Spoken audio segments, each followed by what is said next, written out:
Hello and welcome to episode 29 of the Alfa Romeo Driver Podcast, brought to you by the Alfa Romeo Owners Club. I'm Guy Swarbrick, and this afternoon we're lucky enough to have with us three of the people who've kept the club going over the last year or so, two section secretaries and one model registrar. I'm joined in the virtual studio by Carol Corliss, pre-war and vintage car registrar, Mel Westwell, section secretary for the Goodwood section, and Kirsty Hodson, who's both the Thames Valley Section Secretary and the GT Model Registrar. Good afternoon, ladies. Afternoon. Good afternoon. We're going to talk about a few different things over the course of the next half an hour or so. But I think it'd probably be useful just to go around and do a couple of introductions. Carol, we spoke to you 25 episodes or so ago. But just for people who haven't listened to every episode, just give us a quick reminder of your role in the club and how you got involved in Alfas in the first place. Well, I bought my vintage Alfa in 1964, and it was the first car I ever bought. It wasn't the first one that I drove, but it was the first I bought, and restored it over a period of years and became thoroughly involved in Alfa matters. And I used to attend the AROC meetings on invitation. And at that time, John Dooley was for everlasting asking me why I couldn't head up a vintage section. And I said, well, no, because I was very, very busy at that time. And I said, if I can't do a proper job, I wouldn't do it. And then Ed McDonough also had a go at me. And I wasn't quite so busy at that point. And I said, okay, but I'm not really an archivist. I've got a very good memory and I remember cars from years back. But I like to bring people together. And that was the whole idea of it, to form a kind of nucleus of the old car owners, which there wasn't until that point. I can't remember what year it was. It's quite a long time ago. Yeah, I was going to say, if Ed was involved, it must have been 20, 25 years yes, ago. it's well over 20 years ago, yes. And, over the years, we've tried to hold the owners together. It's not that easy these days because the sort of people that buy them now, they're not really club people. And I know you had that first car for a long time. One thing we didn't really talk about in the last episode was, have you ever had any other Alfas other than the first one? No, I've had 3 Alfas apart from the blown 1750. I had a Sud Sprint in the 1980s, which is how I walked with a limp. A large lorry pulled across the front of me, and then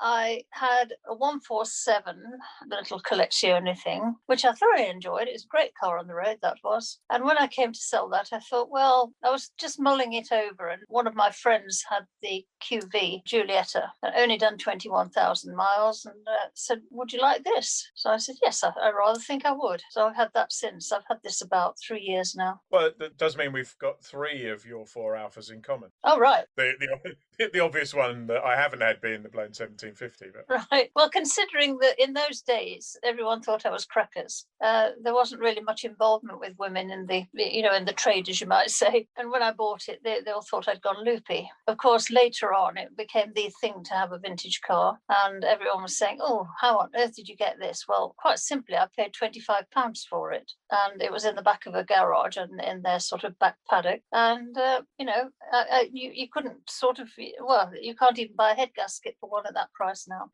No. Well, I know you spent a lot of money on it after that, but it was a pretty good £25 worth. Yes, I think so. I think it was a bit of a bargain. So, Mel, what's your history with Alfas and with the club? Well, I suppose the first Alfa was, before I got married, was the fact that Jeff had an Alfa Stud, which we absolutely loved. It was typical Italian quirkiness. You put the wipers on and the lights would go out, just usual things for that era. But it was a superb car. Thoroughly enjoyed it. And then we sort of moved on to other things. Lives take over, don't they, when you're busy sort of getting the right house that you want and the jobs and all the rest of it. So and then Jeff, I think, saw an advert for the club and went along and started looking for an Alfa. And the club were brilliant around sort of we kept getting phone calls with people that had seen new ones advertised and would we be interested? And I suppose I've got into cars because my husband just likes cars and loves fettling, and he's not quite as bad as John Griffiths, I might add, when it comes to polishing. But but he certainly enjoys doing things like that. And I suppose I've just got involved with the cars from there, really. So then obviously Jeff joined the club, and the first car we bought was a GTV 916 from 2003. And then we were at Brooklands at the Auto Italia Day, and Jeff was looking for a 105 series, and we managed to find a cream one from 1976, which is just absolutely gorgeous. So we've got that as well. So unfortunately the Sud has long since gone, but we've currently got the two GTVs, and in the meantime we had a new Veloci Giulia as well on a lease, which has gone back now, but that was good fun as well. So that's sort of the way it worked. And then we just ended up joining the committee when they needed some people. And as time has gone on, sort of Jeff does all the communications for the club, and I do the section secretary. So that's just the way it's sort of evolved, really. So it was the usual thing of they asked for a volunteer and everybody else took a step backward. Yeah. So that's the Goodwood section, isn't it? Yes. Yeah. Which has an anniversary this year? It was, yes, 25 years last year, last September. We've had a registrar and we've had a section secretary. And now we've got Kirsty, who's a glutton for punishment and is both a section secretary and a model registrar. Kirsty, how did you get involved? Well, I've always been a petrol head, always. My dad was a mechanic and I spent a lot of time around cars generally. And then when I did my industrial placement at university, there was a man working at the same company and he had an Alfa 33, bright red one. And it was so gorgeous and exotic. It was a wonderful car. And he was a member of the club. So I married him and we spent a lot of time looking at the cars and going to car shows and things over the years. And then last autumn, I was asked to take over as the Thames Valley Section Secretary due to the previous secretary had to retire due to ill health. So I volunteered. Obviously, it was a very odd time as well. We were still just about able to have meetups in person. And we've also been doing Zoom meetings.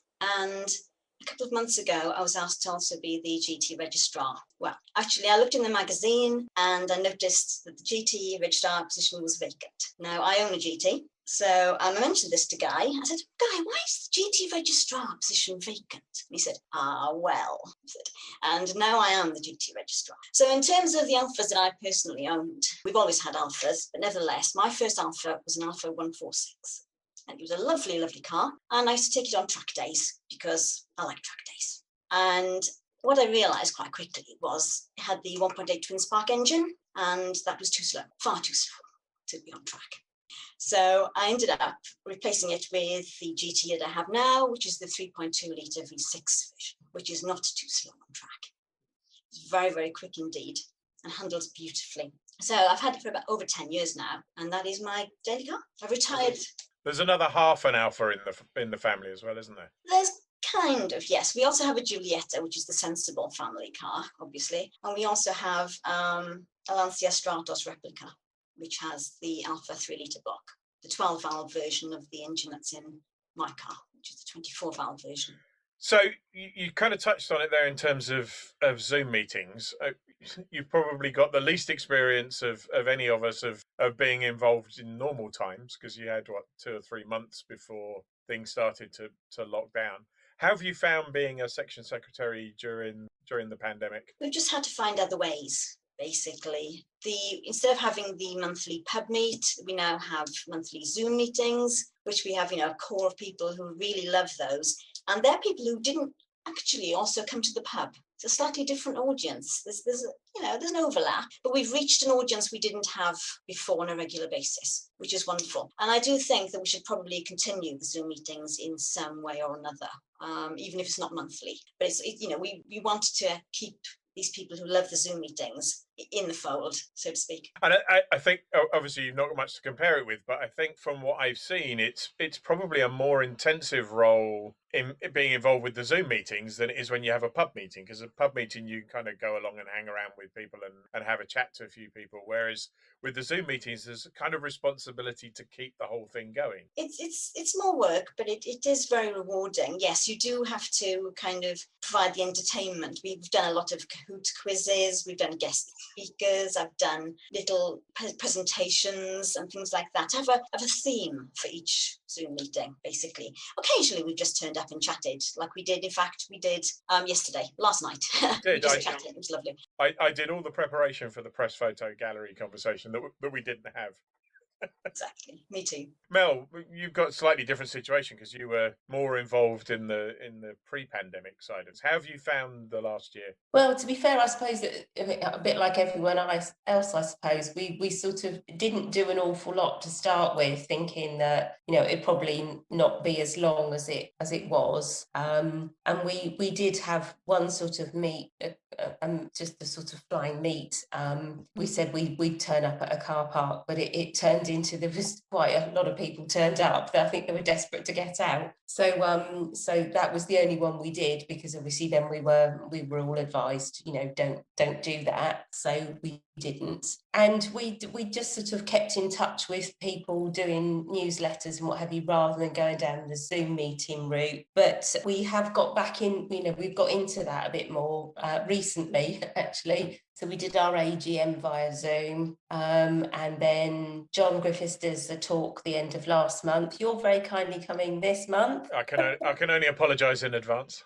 And then we've got Nick doing a talk for us in May. So by then we're sort of hoping that we might be able to sort of go back to the pub and tentatively try and sort of get that back rolling again.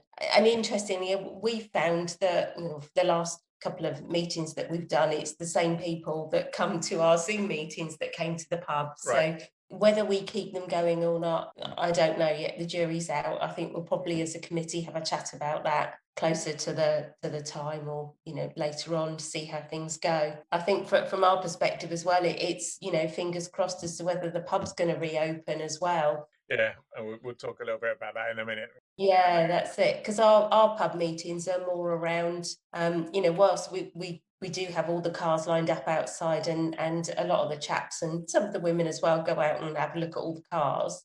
It is very much a sociable event. So we're all, you know, we're in there, we have try and get a meal, and then we go around and talk to everybody, and it's very much a social event. And we don't tend to have speakers or anything at those meetings. So it is more of just a get together, and then the committee sort of plan additional events on top of our monthly meetings. I do wonder whether some of the things we've been forced to do with Zoom might actually carry on, even not in Zoom. So I think Thames Valley, like Goodwood, we tend to have a social meet at the pub, whereas some of the other sections do have guest presenters, speakers or whatever. And I wonder whether the Zoom meetings will kind of encourage people to do more of that kind of thing, but in a room at a pub rather than online, when they haven't done that before.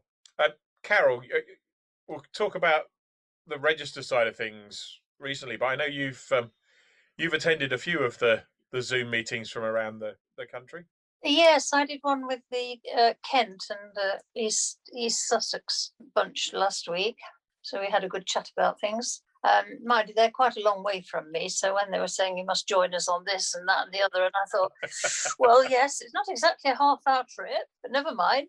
Yes, I've been doing all sorts, actually, because at the moment we're getting as much archive information together.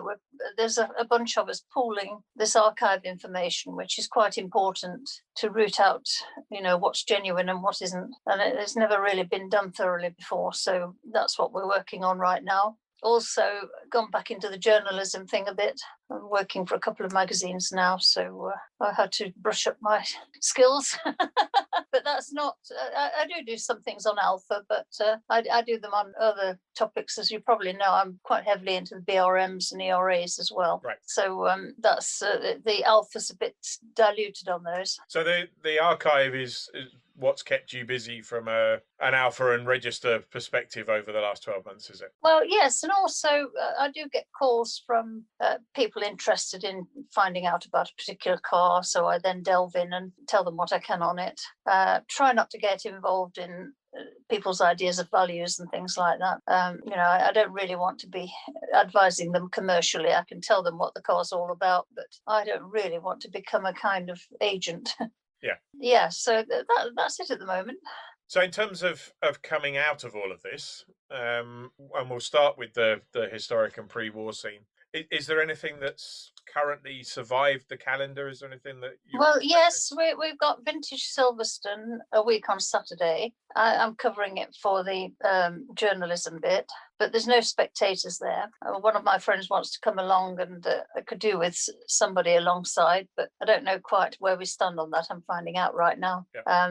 Otherwise, there's one up in the air now, which sounds a terrific event, but they can't really do any more than just a bit of groundwork because you can't really put a lot of money into it. And I've been in this situation myself. You can do a certain amount without actually committing any funds to it, but then you're stuck. You've got to hang on. And I know we had plans to have a significant pre-war element to our NEC Classic Car Show. That's right. Last year. Yeah. Is that? Well, they were hoping to do it this year instead. I don't know where we stand on that. I mean, I'm quite happy to wade in as soon as they get some sort of, because I did the one for the centenary year, designed the stand and got the cars, but I'm quite happy to do the same again. I quite like designing show stands. Yes. I mean, I guess the nice thing about Alpha now is that the history is long enough that there's always an anniversary of one sort or another. It's the Alpha Sud's 50th this year, but it is a shame to have lost both the Goodwood 25th and the 110th anniversary of the mark. I mean, I know Silverstone Classic was going to do a big Alpha element to it, which doesn't make sense to carry over, because who wants to have an 111th anniversary celebration? 111th. Not really a milestone age, is it? But no, not really. It loses its punch, doesn't it? Yeah, it does. I mean, Alphas are fun because they've always got a very, what shall I say, the red and the green, etc. is always quite visually satisfying. They've got a pretty badge. So your work's half done. Yes. Well, we have a feature in the magazine that's coming in a couple of weeks' time, which is actually, it's a behind-the-scenes feature on classic and sports cars celebration of the Alpha Sud's 50th anniversary. And they managed to find a green, a white, and a red Sud for their feature. So that's... Well, mine had another colour on it, rust. Yes. Mine was a sort of terracotta colour. And the beauty of it was that you couldn't see the rust for a long time, and then you just had to flat it down and cover it with red primer, and you couldn't see it anymore. No, they rotted while you watched. Those things did. They're lovely to drive, but they certainly were a rust bucket. So, Kirsty, in terms of I guess both the section and the register, what are your plans for the rest of this year? And are you starting to think about next year, given the uncertainties for this year? Yes, well, last year we were very lucky to have 7 Alpha Day. We did just squeeze it in, which was fabulous. It was wonderful. This year, don't know yet, but obviously as Thames Valley Section, we're very much looking forward to National Alpha Day, Vista. It's going to be a great day for us. And I'm planning to do some section events, things like going to car museums, train museums, do trips out so we can go together in the cars this year. But staying reasonably local, just in case, because we don't know how the regulations are going to change again, obviously. As far as the GT Register is concerned, obviously we're geographically completely distributed. We've got people in Scotland, on the south coast, everywhere, which makes that tricky in order to have a meetup in person. We do have an incredibly active Facebook group for the register, and we spend a lot of time talking on there and sharing stories and things like that. So I'll probably use that as kind of a mechanism for trying to do some meetups through there, but it is trickier. I know one of the things that's been talked about, but I'm not aware of anybody having done it yet. It is actually inspired by the fact that we've had to use Zoom for the section meetings is to start thinking about things like Zoom for the registers, where you're not going to get everybody together very often anyway. National Alpha Day is probably the best chance you've ever got of getting a regroup together. So perhaps things like Zoom are a good way of keeping a register together in a way you don't necessarily need to with a section. Definitely, because we've got Zoom now, so we can just use that. And Mel, plans for? Well, we had some events organised for last year that obviously never happened. So we've got those on the back burner.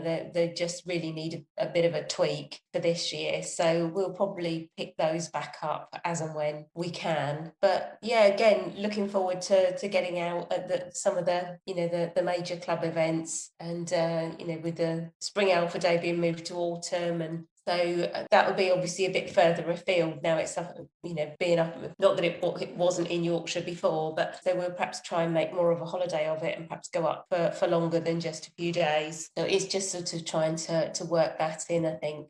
But yeah, it's just the idea of perhaps just meeting up with a few people outside of normal meetings. And we've also considered perhaps trying to sort a few things out during the week as well, rather than it all being at sort of weekends, which is what normally happens. But as a lot of the membership are retired or about to, so it's sort of saying, well, we can now do smaller meetings, perhaps just half a dozen or whatever during the week as well, which might sort of get the impetus back again into the club. So we'll see how that goes. I know the guidance from the club's been updated in the last couple of days on the website, and I think the current thinking is that we probably can't do anything that even resembles what we've done in the past till the June 21st deadline.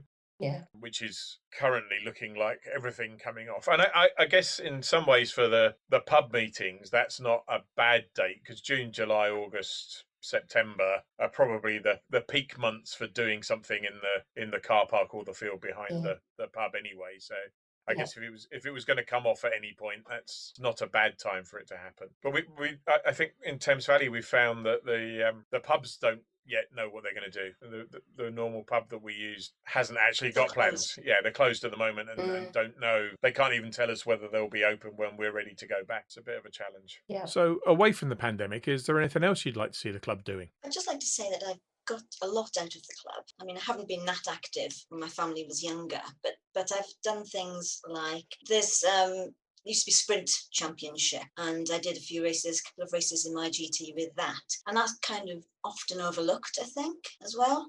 So the club does have a huge amount to offer. There isn't necessarily the everyday stuff. Yeah, and I think one of the things that I've found looking through the archive every month, which has been a real pleasure and a privilege to see what the club's done over the 55 years or so, is there's a lot of stuff that we used to do that we just don't do anymore. So you'll find issues where 2/3 of an issue is devoted to an auto test that happened in a car park somewhere, and none of that stuff kind of happens anymore. So that and track days and those kind of things, I think there's a few of us would like to see some of those come back. Maybe we should do that. Try and look at doing that this year and next. Some tracks time in. Yeah, Mel, anything you'd like to see us doing as a club that we're not doing at the moment?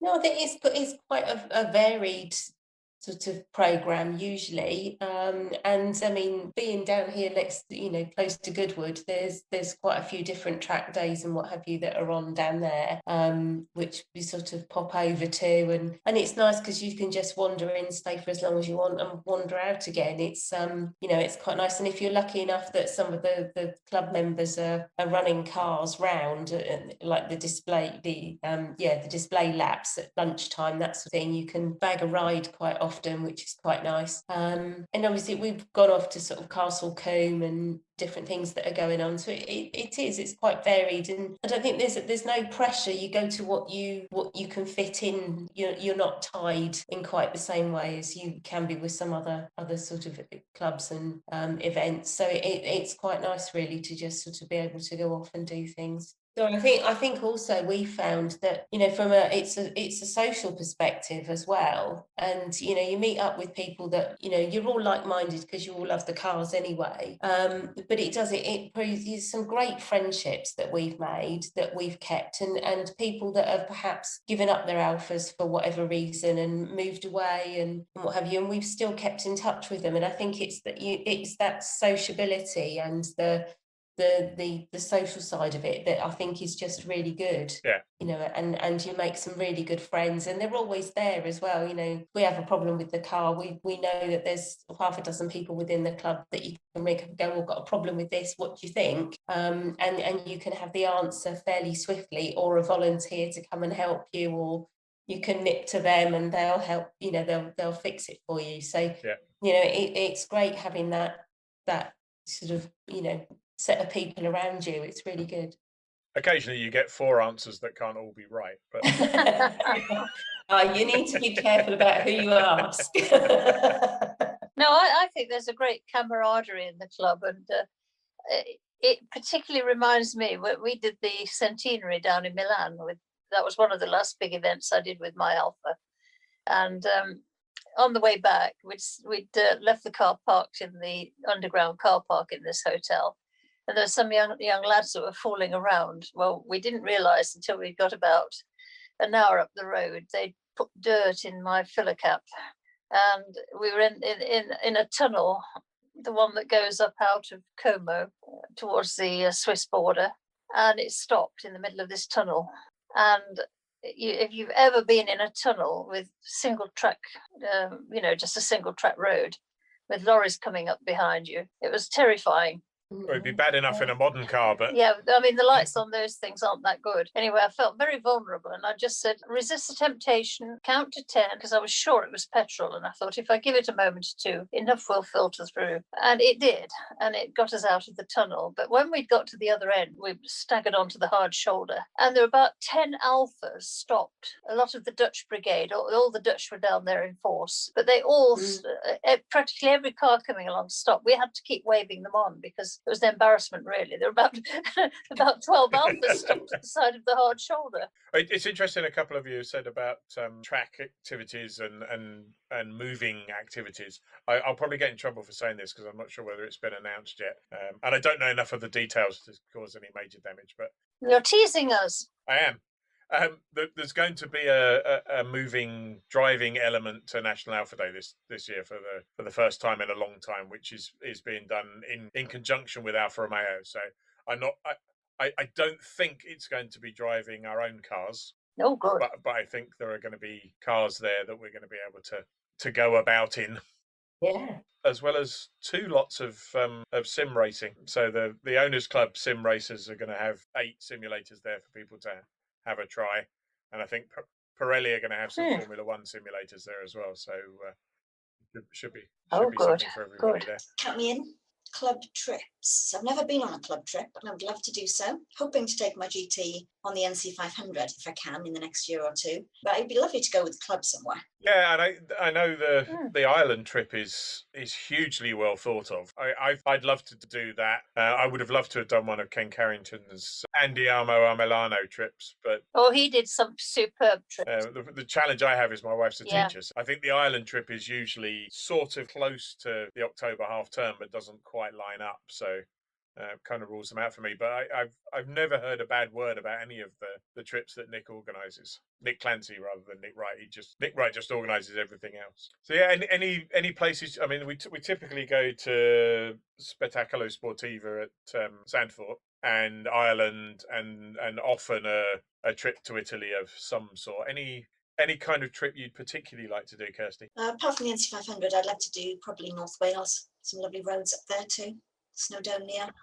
So a more local, as opposed to a long haul trip. Yeah, I mean there are still. We all moan about the amount of traffic that is around, but there are still some fantastic driving roads that you can still have a lot of fun on. The Peak District, North Wales, Scotland, Yorkshire. Yes. Now, the one I'd like to do is there's someone organising a a 6-pass Right. rally around all the big passes in the Alps. And I mean, I did go up the Suston Pass in the Alpha on the way back from Italy, which was incredible. It was there's quite one of the high ones, that is. And nephew said, "Do you think she'll make it up there?" I said, "Well, we can always roll it down if not." But no, it made it up with flying colours. Thoroughly enjoyed it. But yeah, I do like doing mountain driving. Well, another 3 or 4 SUV launches, and we should be able to do a 3 or 4 pass tour on passes that Alphas have been named after. Stelvio. And Tonale's the next one, and I think Brenaro is the third one. That would, even those 3 wouldn't be a bad combination, would it? The Isle of Man would be another good place for a club tour. Yes, it would. It'd be an excellent place, that would. Fantastic roads, fantastic scenery. Yeah. Lovely people. It's got everything. Yeah, I would suggest that. I think that'd be a marvellous place. You do have to find the weather window. Well, yes, it's a bit like the Lake District. Yeah, and Wales, and North Wales, and Scotland, and Ireland. Yep. Well, come to East Anglia. I mean, we don't have much rain at all over here. Yeah. I think that's about all we have time for this week. It's been an absolute pleasure talking to you all this afternoon. Thank you for taking the time. Thank you. And nice to meet you, ladies. Yes, actually. I hope you've enjoyed this week's episode. We'll be back in 2 weeks' time on the 25th of April as we get ever closer to our first anniversary. As usual, you'll be able to download episode 30 from 1:30 p.m. from iTunes, Google Podcasts, YouTube, and anywhere else good podcasts are found. Until then, stay safe.